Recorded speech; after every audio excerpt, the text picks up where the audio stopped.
আসসালামু আলাইকুম virtual viewer, সবাই কেমন আছেন? নিশ্চয়ই খুব ভালো আছেন। এই এক ডালা ছাদ বাগান থেকে আহরণ করা হলো।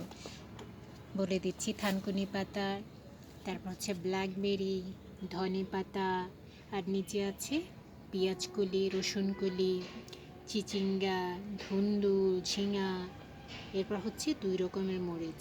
আলহামদুলিল্লাহ, ছাদ বাগান থাকলে এই একটা সুবিধা। বাজারে যেতে ইচ্ছে করে না, খুব কষ্ট হয়। ছাদ বাগান থেকে একেবারে তরতাজা শাকসবজি নিয়ে খাওয়ার মজাই আলাদা। আর সবচেয়ে বড় ব্যাপার হচ্ছে এটা একেবারেই কীটনাশক ফ্রি, কেমিক্যাল ফার্টিলাইজার ফ্রি, একদম সলিড জিনিস। আমরা তো বাজার থেকে যা খাই মোটামুটি একেবারে কেমিক্যাল, এটাই খাই আমরা আসলে। কিন্তু ছাদ বাগান থেকে এই যে সবজিগুলো পাচ্ছি একেবারে নির্ভেজাল, এতে কোনো সন্দেহ নেই। তো যে যা পারুন চেষ্টা করুন, আপনার সময়টাও ভালো কাটবে, স্বাস্থ্যও ভালো থাকবে।